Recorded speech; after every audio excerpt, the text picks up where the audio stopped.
Holidays-நாலே நம்ம K Travels தான். தமிழகத்தின் முன்னணி டிராவல்ஸ் நிறுவனம். Plan your happy trips with K Travels. இது ஒரு கணக்கு. இன்னொரு கணக்கு என்ன சொல்றாரு முதல்வர்? நீங்கள் கடந்த தேர்தலில் பாராளுமன்ற தேர்தலில் ஒவ்வொரு தொகுதியிலும் 4.5 லட்சம் வாக்குகளை வாங்குனீங்க ஆவரேஜா. இப்போ நீங்க வெறும் 2.5 லட்சம் வாக்கு தான் வாங்கியிருக்கீங்க. அப்போ அதுவும் கணக்கு தப்பு தான். அப்போ நீங்கள் உங்களுடைய செல்வாக்கு குறைந்திருக்கிறது அப்படிங்கிறத சொல்றாரு.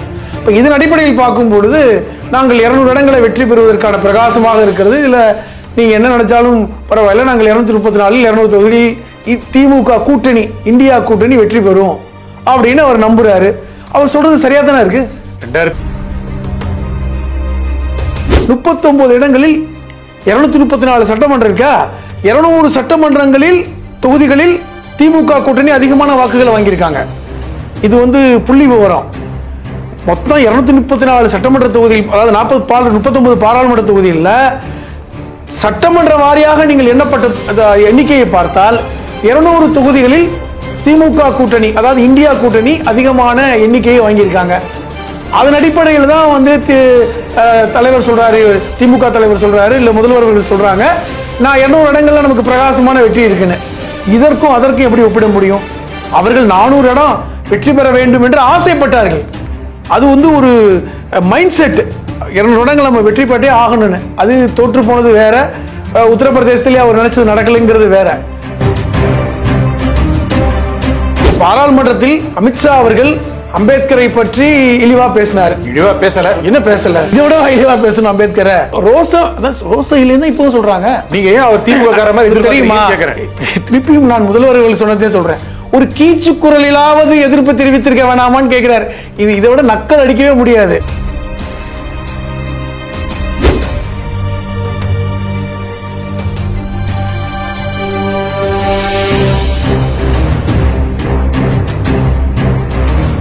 Agayam Tamil has the highest viewership in India, USA, UK, Dubai, UAE, Saudi, Malaysia, Singapore, Norway, Sweden, Switzerland and Denmark. Join us and take your business to the world. வணக்கம் ஆகாயம் நண்பர்களே. திமுகவுக்கு அடுத்த தேர்தலில் 200 இடங்கள் கிடைக்குமா? இது சாத்தியமா? இதை பற்றி பேசுவதற்காக எழுத்தாளரும் மனிதநேய மக்கள் கட்சியின் அமைப்பு செயலாளருமான திரு புதுமணம் ஹலீம் இங்கு வந்திருக்கிறார். வணக்கம் திரு புதுமணம். வணக்கம். திமுகவுக்கு 200 சீட் கிடைக்குமா? முதல்வரே நம்புறாரு, கிடைக்கும்னு நம்புறாரு. அது கிடைக்கக்கூடிய சூழ்நிலையே அவர் பிராக்டிக்கலாகவும் பேசுறார். வெறுமனே ஒரு அனுமானமாலாம் சொல்லலை.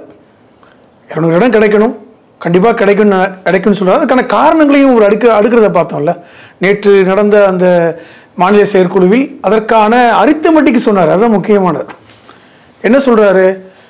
எடப்பாடி 2019 விட 2020 பாராளுமன்ற தேர்தலில் நாங்கள் 1 விழுக்காடு அதிகமாகத்தான் பெற்றிருக்கிறோம் என்று சொல்லிக்கிட்டே வராரு. அது எவ்வளவு பெரிய பொய், அது உண்மை அல்ல, அதிமுக தொண்டனுக்கு கணக்கு தெரியாதா அப்படிங்கிற மாதிரி பேசிட்டு ஒரு அரித்தமெட்டிக் அவர் சொல்றாரு.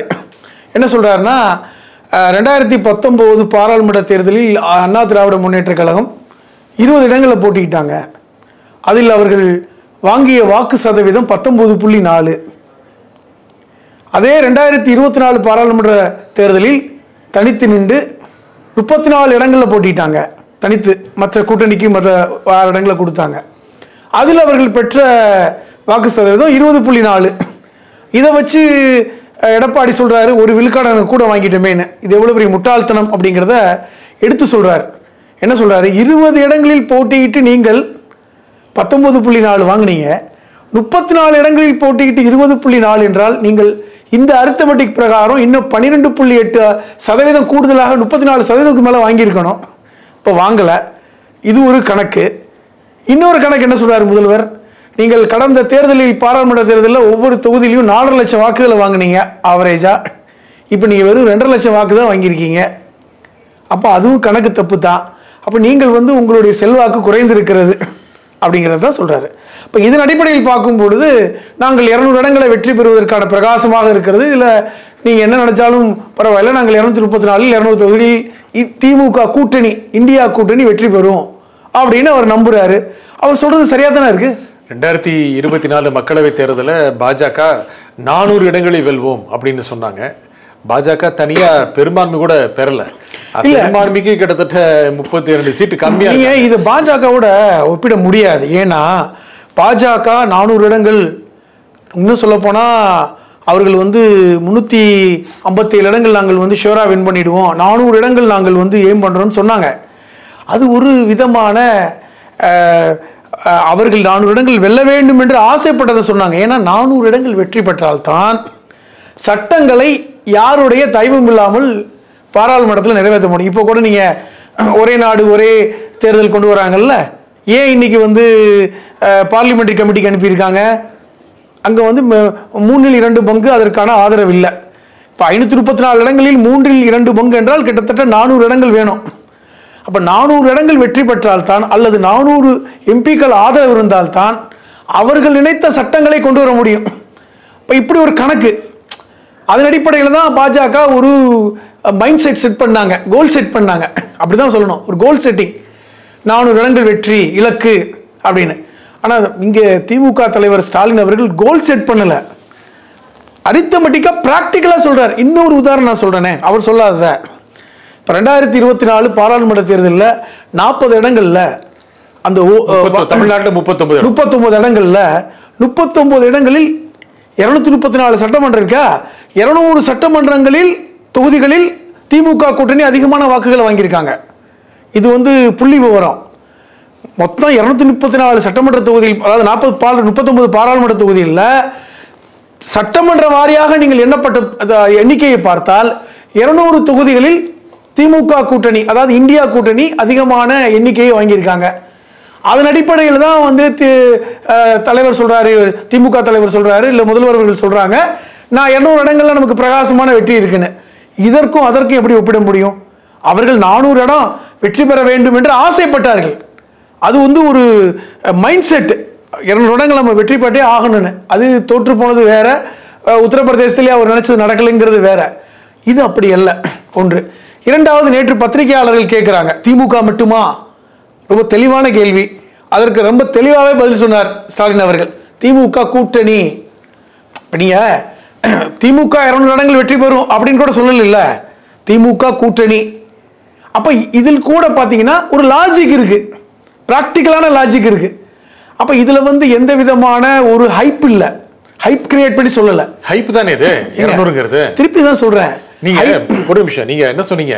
2024 மக்களவை தேர்தலோடு ஒப்பிடும்போது எத்தனை சட்டப்பேரவை தொகுதிகளில் திமுக கூட்டணி முன்னணியில் இருந்தது? 200க்கு மேல். ஆமா, அப்படி நீங்க சொன்னீங்க. ஆமா. உண்மையை சொல்ல போனா 2019 மக்களவை தேர்தலோடு ஒப்பிடும்போது 2021 சட்டப்பேரவை தேர்தலில் அதிக அளவு இடங்களுக்கு அதிமுக கூட்டணி வென்றது. அதனுடைய மக்களவை தேர்தலிலுடைய சட்டப்பேரவை தொகுதிகளோடு ஒப்பிடும்போது இல்ல, நீங்க அது நீங்க சட்டப்பேரவையில வந்து சொல்ல போனா அது இடைத்தேர்தல் நடந்தது, அதை நீங்க ஒப்பிட முடியாது. நீங்க இப்ப பாராளுமன்றத்தை ஒப்பிட்டு சொல்லிட்டேன் உங்களுக்கு. ஏன்னா இப்பொழுதுதான் நடந்தது பாராளுமன்ற தேர்தல் என்பது, இப்ப சமீபத்தில் நடந்த தேர்தல். ஒன்று.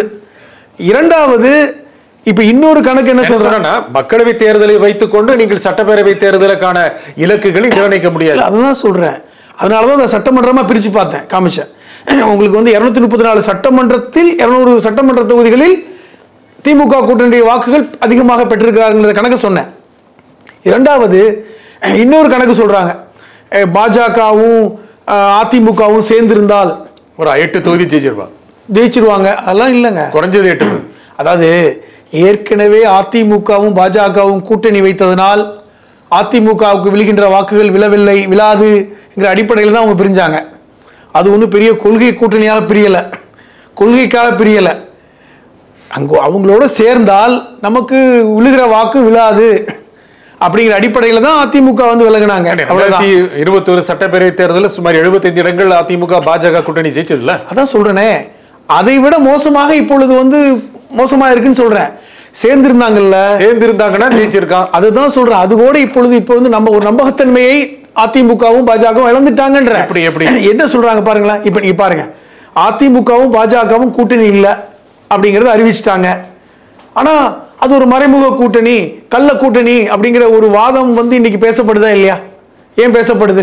அந்த மாதிரி கூட்டணி ஏன் பேசப்படுது? ரகசிய கூட்டணியா? இது அதுதான் பேசப்படுது. சொல்லுங்க, நீங்க சொல்லுங்க. பேசப்படுற பாராளுமன்றத்தில் நீங்க தொடர்ந்து பாராளுமன்றத்தில் தேர்தலில் திமுகவை எதிர்த்த அளவிற்கு இபிஎஸ் அவர்கள் வந்து மோடியையோ பாஜக காரங்களை பத்தியோ விமர்சனம் பண்ணல.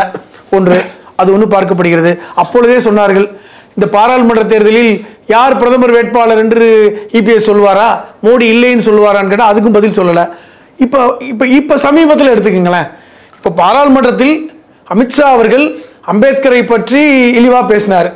இழிவா பேசல, என்ன பேசல, இதை விட இழிவா பேசணும் அம்பேத்கரை. அம்பேத்கர் சொன்னாங்க, அம்பேத்கரை கடவுள் பேர் சொன்னா சொர்க்கத்துக்கு போவீங்கன்னு சொன்னாரு. இல்ல அம்பேத்கரில் நீங்க இதை விட இழிவா பேசினாதான் இழிவுன்னு நினைச்சுக்கிட்டீங்கன்னா என்ன அர்த்தம்? அம்பேத்கர் இப்படி சொன்னாவே அம்பேத்கருக்கான எதிரான ஒரு விஷயம் தானே. அப்ப அம்பேத்கரை பற்றி இப்படி ஒரு கொச்சைப்படுத்திய நபரை இந்தியாவில் இருக்கின்ற எல்லா கட்சியும் எதிர்த்து போராட்டம் நடத்தினாங்க. திமுக போராட்டம் நடத்தது விடுங்க, எல்லா கட்சிகளுமே இந்தியா முழுவதும் இருக்கின்ற எல்லா கட்சிகளும் போராட்டம் நடத்தினா கண்டன அறிக்கை கொடுத்தாங்க. ஏன் இபிஎஸ் கொடுக்கலன்னு கேட்குறாங்கல்ல, ஏன் கொடுக்கல? அப்ப நீங்க யாரு சிறுமைப்படுத்தினாலும் தவறுதான் இபிஎஸ் சொல்லியிருக்கிறாரு. ஏங்க இது ரொம்ப தொட்டும் தொடாமல் சொல்ற வார்த்தை இல்லையா? எப்படி சொல்லணும்? ஏன்னா ஒரு தடவை கொடுக்குற வார்த்தை இல்லையா? எப்படி சொல்லணும் நீங்க சொல்லுங்க. கண்டனம் சொல்ல வேண்டாமா? அமித்ஷா அவர்கள் பதவி விலக வேணுங்கிற வார்த்தையை பயன்படுத்த வேண்டியதானே? அவர் திமுக காரர் அப்படி சொல்றதுக்கு அதைத்தான் சொல்றேன். இப்ப சொன்னீங்க பாருங்க, அவர் திமுக காரரா? ஏன்னா அந்த ரோசம் இருக்குமா? அவர் திமுக அவருக்கு திமுக காரரா? அவருக்கு ரோசம் இல்ல, அவர் விசிக காரரா?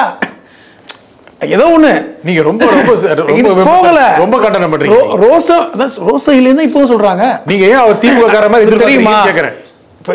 திருப்பியும் நான் முதல்வர்கள் சொன்னதே சொல்றேன், ஒரு கீச்சு குரலிலாவது எதிர்ப்பு தெரிவித்திருக்க வேணாமான்னு கேட்கிறார். இதை விட நக்கல் அடிக்கவே முடியாது. ஒரு கீச்சு குரலிலாவது எதிர்ப்பு. எங்க ஒரு வார்த்தைங்க, அமித்ஷா அவர்கள் அண்ணல் அம்பேத்கரை இழிவுபடுத்தி விட்டார், அவர் பதவி விலக வேண்டும், அதான் தார்மீக ஒரு இது அவருடைய கடமை, அப்படி ஏதாவது ஒண்ணு சொல்லிருக்கலாம்ல. யார் அம்பேத்கரை சொன்னாலும், யார் உங்களை திட்டினாலும் தவறுதான், அவர் யார் எதை செய்தாலும் தவறுதான். இது என்னது? அப்ப இது எப்படிப்பட்ட ஒரு கோழைத்தனமான ஸ்டேட்மெண்ட்? அப்படித்தான் நான் சொல்லுவேன், கண்டிப்பா சொல்றேன். இதே ஜெயலலிதா அவர்கள் என்ன இதுல சொல்றேன், ஜெயலலிதா அவர்கள் இப்பொழுது இருந்திருந்தால் என்ன ஸ்டேட்மெண்ட் கொடுத்திருப்பாங்க? அவர் தனி ஸ்டைல்ல இருப்பாங்க. என்ன தனி ஸ்டைல்? அப்ப அவங்க அந்த ஸ்டைல்ல, அது எடப்பாடி ஜெயலலிதா இல்லதான். அதாவது ஜெயலலிதா எடப்பாடி ஜெயலலிதா இல்லதான். ஆனால் எடப்பாடி குறைந்தபட்சம் ஒரு கண்டனத்தை சொல்வதற்கு நீங்க ஜெயலலிதா மாதிரி இருக்கணுமா என்ன? அதான் கேட்கிறேன். நீங்க ஜெயலலிதா ஆக வேண்டாங்க, குறைந்தபட்சம் கண்டனத்தை தெரிவிப்பதற்கு நீங்க ஒரு சாதாரண ஒரு சின்ன கட்சி தலைவராக கூட இருந்துட்டு போங்கன்ற. அதான் கேட்கிறேன், ஏன் அவரை கம்பல் பண்றீங்க? ஏன் அவ்வளவு நிர்பந்தம் கொடுக்குறீங்க? கண்டனம் சொல்லுங்க, கண்டனம் சொல்லுங்க. நாங்க என்ன நிர்பந்தம் கொடுக்குறோம்? நீங்க பாஜகவை எதிர்க்கிறீர்கள் என்று சொல்றீங்க, சிறுபான்மை மக்களை எங்களுக்கு வாக்களிங்கன்றீங்க, சிறுபான்மை மக்களை நம்புங்கள்ன்றீங்க. பாராளுமன்ற தேர்தலில் சொன்னீங்கல்ல, நாங்கள் இனிமேல் எந்த காலத்திலும் பாஜகவோட கூட்டணி வச்சுக்க மாட்டோம், நம்புங்கன்னீங்க. எதை வச்சு நம்புறதுன்னு கேட்கிறேன். ஒரு அளவுகோல் வேணாமா? ஏதாவது ஒரு அளவுகோல் வேணும்ல, ஒரு மெஷர்மெண்ட் வேணும்ல. அந்த மெஷர்மெண்ட்டுக்கு நீங்க வரமாட்டேன்றீங்களே. இப்போ இதுல அவர் விமர்சனம் பண்ணிருக்காதான், ஏங்க அந்த மெஷர்மெண்ட்ல ஒண்ணு தானே. ஏன்னா எதுவுமே சொல்லாம இதை வச்சுட்டு நீங்க ரகசிய கூட்டணி சொல்லிருக்கீங்க. அதாவது ரகசிய கூட்டணி என்று எல்லா கட்சியும் உங்க மேல ஒரு ஆணி அடிக்கிறாங்கல்ல, ரகசிய கூட்டணி வச்சிருக்காங்கன்னு சொல்லி உங்க மேல ஒரு பெயிண்ட் அடிக்கிறாங்கல்ல. அப்ப அந்த பெயிண்ட கழுவுறது யாரு? நீங்க தானே பண்ணணும். திமுக ரகசிய கூட்டணி பாஜகவுடனே இபி சொல்றாரு. ஏங்க இது யாருன்னு சொல்றாங்க? அது இப்படி வெளிப்படையா சொல்லுவாங்களா? அமித்ஷாவே பதவி விலகுன்னு திமுக ஸ்டாலின் சொல்றாரு, தலைவர் சொல்றாரு. ரகசிய கூட்டணி சொல்லியிருப்பாங்களா? அதை சொல்ல வேண்டியதானே நீங்க? அவர் தான் சொல்லணுமா? நான் சொல்ல மாட்டேனா அப்படின்னு சொல்லுங்க, போட்டி போட்டு சொல்லுங்க. அவரை விட கூடுதலா நீங்க உங்க கட்சிக்காரங்களாம் மாவட்டம் தோறும் போராட்டம் நடத்துங்க. அப்ப நீங்க செய்யல. அப்ப இதெல்லாம் பார்க்கும் பொழுது இந்த ரகசிய கூட்டணி இருக்குங்கிறனால தான் இன்னும் மோசமான தோல்வியை வருகின்ற சட்டமன்ற தேர்தலில் அதிமுக சந்திக்கும் என்று முதல்வர் சொல்றார். அமித்ஷா அம்பேத்கரை பற்றி சொன்னதற்கு எடப்பாடி கண்டனம் தெரிவிக்கவில்லை என்பதற்காகவே இன்னும் மோசமாக தோற்கும் அப்படின்னு ஏன் சொல்றீங்க? இதுக்கு மட்டும் இல்லைங்க, பல்வேறு விஷயங்கள் எல்லாம் அவங்க எதுவும் கண்டனம் தெரிவிக்கல. பல்வேறு விஷயங்களுக்கு கண்டனம் தெரிவிப்பது மட்டும்தான் அதிமுகவின் வேலையா, எடப்பாடியின் வேலையா? நான் கேட்கிறேன்.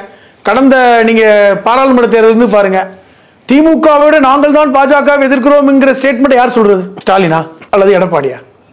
கடந்த காலங்கள் நீங்க பாருங்க, திமுகவை விட நாங்கள் பாஜகவை எதிர்க்கிறோம், அந்த அளவுக்கு நீங்க நாங்கள் ஸ்ட்ராங்கா இனிமே பாஜக உள்ள விட மாட்டோம்னு தங்களை நாங்க இதுவரைக்கும் இருந்த பேரை மாத்தணும்னு நினைக்கிறீங்கல்ல. நீங்க கூட்டணி வைத்திருந்த போது ஜெயலலிதாவை பத்தி கொச்சப்படுத்தி பேசினார், நம்மள பொறுத்திருந்தீங்க. அறிஞர் அண்ணா அவர்களை பத்தி கொச்சப்படுத்தி பேசினார், பொறுத்துக்கிட்டீங்க. வெளியே வந்தாங்க, அல்ல அப்பெல்லாம் பொறுத்துக்கிட்டீங்க, பொங்குனீங்க. இப்ப வெளியே வந்துட்டீங்கல்ல. அப்ப நீங்க எவ்வளவு ஸ்ட்ராங்கா வந்து பாஜக எதிர்க்கணும், அது எதிர்க்கல இல்ல. அந்த நம்பகத்தன்மை நீங்க கொடுக்காதன் காரணமாக தான் இன்னைக்கும் வந்து உங்க மேல வந்து மக்களுக்கு என்ன சொல்றாங்க, மக்கள் பார்த்து சிரிக்கிறார் என்று முதல்வர் சொல்றார். உங்களை பார்த்து சிரிக்கிறாங்க, உங்களை நம்பல. அப்ப 200 இடம் இதனால ஈஸியா வந்துடும் நினைக்கிறாங்கல்ல. அப்ப இதை வந்து நீ மெய்ப்பிக்க வேண்டியது யாரு? இது இல்லைன்னு வந்து மெய்ப்பிக்க வேண்டிய கடமை யாருக்கு இருக்கிறது? எடப்பாடிக்கு இருக்குல்ல. அப்ப இந்த எடப்பாடி அவர்கள் நான் பாஜகவை எதிர்ப்பதற்கான வாய்ப்பை ஏன் மிஸ் பண்றீங்கன்னு தான் கேட்கிறேன். இப்ப வந்து அழகா உங்களுக்கு வந்து அமித்ஷா அவர்கள் ஒரு லட்டு மாதிரி ஒரு கேஸ் கொடுத்தாருல, ஒரு உங்களை வந்து ப்ரூவ் பண்றதுக்கு வாய்ப்புகள் வந்து தினம் தினமா வரும். அப்படி வரும்ல. அப்ப நீங்க எப்படி அழகா அதை கேட்ச் பண்ணிருக்கணும், அந்த அந்த பந்தை நீங்க பிடிச்சிருக்கணுமா இல்லையா? நீங்க வந்து அமித்ஷா பதாகைகளை பிடித்துக் கொண்டு மாவட்டம் தோறும் நீங்க நின்றுகிட்டு பழைய முன்னாள் அமைச்சர்கள் எல்லாம் நின்று அமித்ஷா அவர்களே பதவி விலகு, எங்கள் அண்ணல் அம்பேத்கரை கொச்சைப்படுத்தி விட்டீர்கள் அப்படின்னு திமுகவை விட உங்களுடைய சத்தம் உயரமா இருக்க வேண்டாமா? திமுகவை விட உங்கள் போராட்டத்துடைய அந்த டைமென்ஷன் மாறி இருக்க வேண்டாமா? இப்ப பாஜக அதிமுக கூட்டணி வந்துருமா? வந்துரும் நம்புறாங்க. காரணம் என்னவென்றால் இப்ப எப்படி நிலைமை இருக்குன்னா, இது வந்து எடப்பாடி நினைச்சா மட்டும் எடப்பாடி நினைச்சா மட்டும் வராம இருக்குன்னு நினைக்காதீங்க. மேல நினைச்சாவே வந்துடும். பயப்படுறாங்க, மடியில கணம் இருக்கு அப்படின்னு சொல்றாரு. இதுக்கு என்ன பதில்னு கேட்கிறேன். உங்க மடியில கணம் இருக்குன்னு முதல்வர் சொல்றாரு. என்ன அப்படி என்னதான் கணம் இருக்கு நீங்க சொல்லுங்க இல்லைன்னு. அதற்காக பயப்படுறாங்க சொல்றாங்கல்ல. ஏற்கனவே இடி கேஸ் இருக்கு. 3200 கோடி உங்க மேல வந்து சாலை போக்குவரத்துல இன்ன வரைக்கும் அது இடியில இருக்கு, தூங்கிக்கிட்டு இருக்கு. அதை எப்ப வேணாலும் உயிர் பெறலாம். வேலுமணி தங்கமணி மேல பல்வேறு கேசுகள் இருக்கின்றன இடியில. முன்னாள் அமைச்சர் விஜயபாஸ்கர் மேல இருக்கு, சிபிஐ வழக்குகள் போய்கிட்டு இருக்கு. இப்ப இந்த பயம் இருக்குல்ல. நீங்க வந்து என்னன்னா உங்களுடைய எதிர்ப்பை நீங்கள் இப்படித்தான் தெரிவிக்கிறதுக்கு ஒரு காரணம் இருக்குன்னு அவர் சொல்றாரு. எதிர்ப்பு தெரிவித்ததான் வழக்குகள் பாயுமா? கடந்த மக்களவை தேர்தலில் கூட்டணி முறித்து கொண்டு வந்து போட்டிட்டார்கள், அப்ப ஏன் வழக்கு பாயல? அதை தாங்க சொல்றாங்க. இந்த கூட்டணி முறிப்பது என்பது கூட ஒரு கள்ளத்தனமான ஒரு முடிவு. நீங்கள் பிரிக்கணும், அதை சேர்ந்திருந்தால் கிடைக்கின்ற வாக்குகளை விட பிரிந்திருந்தால் வாக்குகள் அதிகமாகும் என்று நம்பினார்கள். அந்த நம்பிக்கை நடக்கல, இனி மீண்டும் சேருவார்கள்ன்றாங்க. உங்களுக்கு புரியலையா? அது திமுக கூட்டணி தான் சவாலா இருக்கும். சவாலா இருந்துட்டு போடுங்க, அது சேரட்டும்ன்றாங்க. ஏன் வெளிப்படையா சேர்ந்துக்குங்கன்றாங்க. மக்களே நம்பல, அப்ப சேரட்டும். அப்ப 200 கிடைக்காது இல்லைங்க. சேர்ந்தாலும் பிரிந்தாலும் எப்படி நீங்க வந்தாலும் எங்களுக்கு கிடைக்க வேண்டியது கிடைச்சிடும் சொல்றாங்கல்ல. அது 200 கிடைக்காது. கண்டிப்பா கிடைச்சிருங்க. ஏன்னா மோசமா இருக்கு. நீங்க பழைய அதிமுக இப்ப இல்ல. பழைய நீங்களே சொன்னீங்க, ஜெயலலிதா இருந்த அதிமுக இப்ப கிடையாது. ஜெயலலிதாவோட ஆளுமை இல்லைங்கிறது நீங்களே சொன்னீங்க. அவரை போன்று எடப்பாடி இல்லைங்கிறத சொல்றீங்க. அவரே சொல்லியிருக்காரு. அது அவரே சொல்றாரு. தன்னை ஒத்துக்கிட்டாலும் நம்மளும் சொல்லணும்ல, அதையும் நம்ம சொல்லியாச்சு. அப்ப அது இல்ல. அதிமுக ஏற்கனவே பல்வேறு கூறுகளாக பிரிந்து கிடக்கு. அதிமுக 20, தேசிய ஜனநாயக கூட்டணி 18, சேர்ந்தா 38. அது வலிமையா இல்லையா? ஏற்கனவே 2019 அப்படிதான் நின்றாங்க. 2019 எத்தனை பேர் நின்றாங்க? 2019 அதிமுக 20, அவங்க 18 தான் நின்றாங்க. அப்படிதான் நடந்தது. ஒரே ஒரு இடம் வெற்றி பெற்றாங்களா? ஒரே ஒரு இடம் வெற்றி பெற்றாங்க. 2024 அதுவும் இல்ல. 2021 அதே கூட்டணி சட்டப்பேரவை தேர்தலில் எத்தனை சதவீத வாக்கு வித்தியாசம் இருந்துச்சு? இல்ல, நீங்க 2021 சட்டமன்ற திருப்பி சொல்றீங்க. 2021 சட்டமன்றத்தை நீங்க இப்போ ஒப்பிடவே முடியாது. அது மாதிரியான சூழலே இப்ப இல்ல. அது புரிஞ்சுக்குங்க. அந்த சூழலே இப்ப கிடையாது. அந்த சூழலோடு இப்ப நம்ம பொருத்தியே பார்க்க முடியாது. இப்ப 2024 பாராளுமன்றத்தை சூழலை இப்ப பாருங்க, அதான் பார்க்கணும். இரண்டாவது முக்கியமானது 2026 சட்டமன்றம் என்பது 2026 சட்டமன்றம் என்பது முழுக்க முழுக்க பாத்தீங்கன்னா இது இன்னும் வந்து அதிமுக பலவீனமான அதிமுக தான் வந்து இப்போ களத்தில் இருக்குன்னு நான் பாக்குறேன். அதிமுகவை பலவீனப்படுத்துவதற்கென்றே விஜய் போன்றவர்கள் வந்திருக்காங்க. ஏது திமுக பலவீனப்படுத்த வரலையா? எங்க அவர் நல்லா கவனிங்களேன். ஒரு எதிரிங்க திமுக, பல எதிரிகள் இந்த பக்கம் இருக்காங்க, அப்போனன்ட். அப்போ உங்களுடைய திமுகவுடைய எதிர்ப்பு ஒரு இடத்துல குவியல. விஜயோடைய முதல் அரசியல் எதிரியார் திமுக தான். நீங்க திமுக பலவீனப்படுத்த எப்படி பலவீனமாகும் கேக்குறேன். இப்போ சொல்றேன், நீங்க ஒரு எதிரி, பலமான எதிரி திமுக. நீங்க ஏத்த மாதிரி பாத்தீங்கன்னா பல்வேறு எதிரிகள் தனித்தனியா இருக்கீங்க. விஜய் ஒரு எதிர்ப்பு தெரிவிக்கிறாரு, இந்த பக்கம் பாஜக தனியா எதிர்க்கிறாங்க, நாம் தமிழர் எதிர்க்கிறாங்க, அதிமுக எதிர்க்கிறீங்க, நாளை இந்த கூட்டணிகளாக பிரிந்து கிடக்குறீங்க. அப்போ உங்களுடைய எதிர்ப்பு வாக்குகள் எப்படி ஒரு இடத்துல குவியலைன்னா யாருக்கு லாபம்?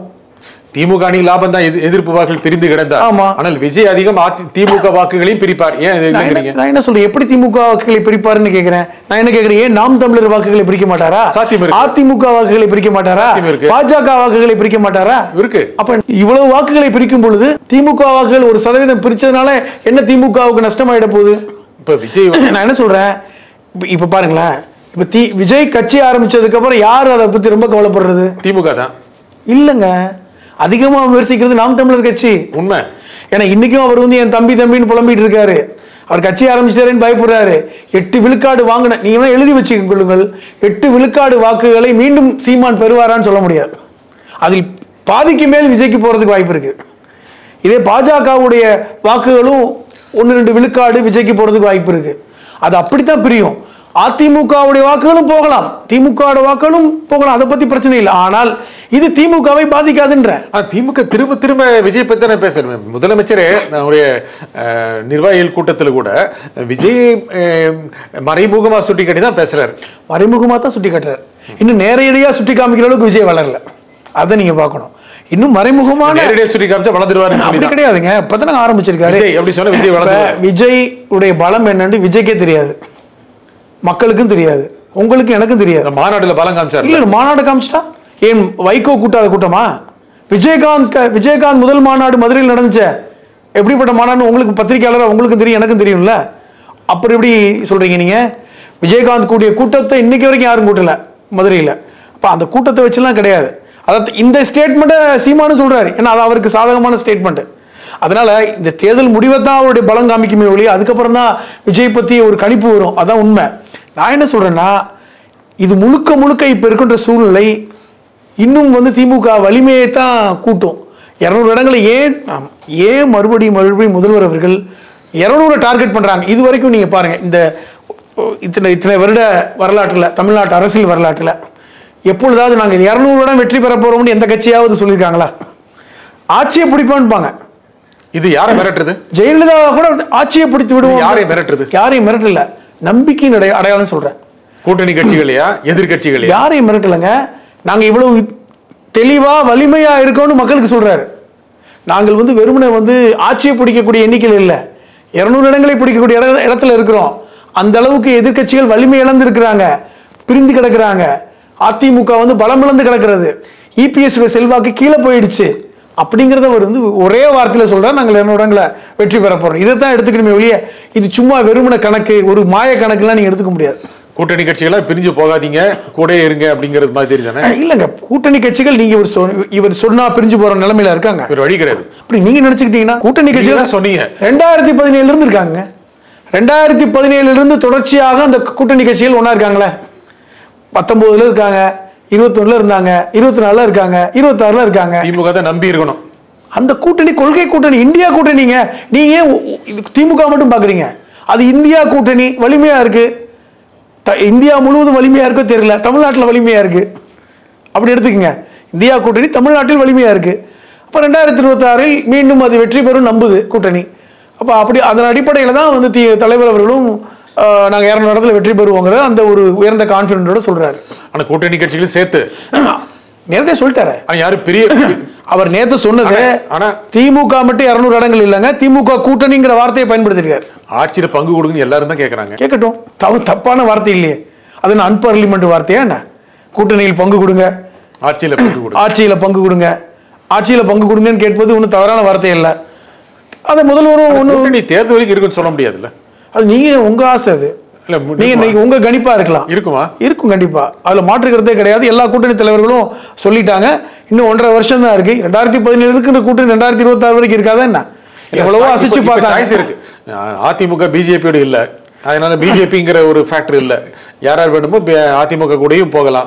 விஜயும் ஓப்பனா வச்சிருக்கிறாரு. எத்தனை வாய்ப்பு இல்ல. என்ன காரணம்னா, அதிமுக மேல் திமுக பக்கம் இருக்கிற கூட்டணி கட்சிகளுக்கு இன்னும் நம்பிக்கை வரல, நம்பிக்கை ஏற்படல. ஒண்ணு, நான் ஓப்பனா உடைச்சு சொல்றேன். 2வது, எடப்பாடி வந்து இன்னும் வந்து மறைமுகமாக பாஜக ஆதரவு மனப்பான்மையில் இருக்கிறார் என்ற எண்ணப்பாடு இந்த கூட்டணி கட்சிகளுக்கு இருக்குதான் நான் நினைக்கிறேன். அது இன்னும் வந்து ஒரு உறுதிப்படுத்தல. காரணம், இந்த மாதிரி விஷயங்கள்ல அவங்க செயல்படுற விதம். 3வது, அந்த பக்கம் போறதை விட இந்த பக்கம் இருப்பது லாபம் அதிகம் என்று இந்த கூட்டணி கட்சிகள் நினைக்கலாம். எல்லாமே அரசியல் கணக்கு தான். இப்போ அதனால 2026 வரைக்கும் இந்த கூட்டணி கட்சி கணக்கு உடையாது என்பதுதான் என்னோட கணக்கு. ஆனா தேர்தல் எந்த அரசியலும் ஒரே நாள்ல மாறக்கூடிய தன்மை கொண்டதானே? இல்ல, அதுங்க அரசியல் மாறக்கூடியது, அதுல எனக்கு மாற்று கருத்து இல்லை. அந்த நிமிஷம் கூட மாறக்கூடியது. தாலி கட்டுற வரைக்கும் திருமணம் நின்று போனதெல்லாம் பார்த்துருக்கோம், அதெல்லாம் வேற.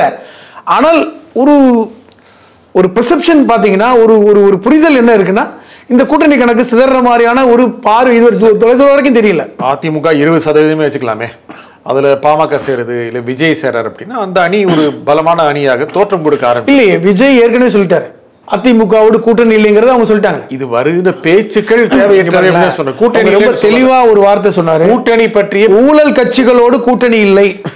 அப்ப அதிமுகவோட சேர்ந்தா அறிவிச்சா அதிமுக ஊழல் கட்சி இல்லை என்று விஜய் ஒத்துக்குவார். ரெண்டாவதோ மூணாவதோ இல்ல, நீங்க அப்ப அவர் சேர்ந்தால் நீங்க வைக்க வேண்டிய விமர்சனம் இல்ல கேளுங்க, நீங்க அது சேர்ந்தால் வைக்க வேண்டிய விமர்சனம், அதாவது எளிதாக கிடைக்கக்கூடிய வாக்குகளோட அவரை கிடைக்காம போயிடுன்னு சொல்றேன். இன்னொரு விஷயம், ஒரு தனி கட்சி ஆரம்பித்தவர்கள் இதுவரைக்கும் தமிழ்நாட்டு வரலாற்றில் தனியாக நின்று, கமலஹாசன் வரைக்கும் பாருங்க, தனியாக நின்று தங்களுடைய செல்வாக்கை நிரூபித்து விட்டு தான் வந்திருக்காங்க. இப்போ இது விஜய் அப்படி நின்றாருன்னா அது அவருக்கே ஒரு பெரிய மிகப்பெரிய ஒரு தற்கொலைக்கு சமந்தான். என்ன காரணம் என்றால், தன்னுடைய செல்வாக்கை நிரூபிக்க வேண்டிய கட்டாயம் விஜய்க்கு தான் இருக்கு, அதிமுகவுக்கு இல்லை. அதிமுக வேணா லாபம் இருக்கலாம், ஆனால் விஜய்க்கு இருக்கிறது. அந்த விஜய் அந்த முடிவு எடுக்க மாட்டார். ஏன்னால் இந்த தேர்தலை பொறுத்தவரை அவர் தனித்து நின்று தான் இத்தனை சதவீதம் வாங்குறேங்கிறத அவர் நிரூபிக்கணும். அதுக்கப்புறம் தான் அவருக்கு டிமாண்ட் இருக்கும். அந்த டிமாண்டை வச்சு தான் அவர் அடுத்த தேர்தலுக்கு அச்சாரம் போடுவாரே ஒழிய முதல் தேர்தலிலே கூட்டணியை வைப்பார் என்று நம்பல. இரண்டாவது, அவர் தலைமையிலான கூட்டணி தான் அமைய நினைப்பார். முதல் தேர்தலில் அவர் தலைமையில் ஒரு கூட்டணிக்கு அதிமுக போகாது, பாமகவும் போக மாட்டாங்க.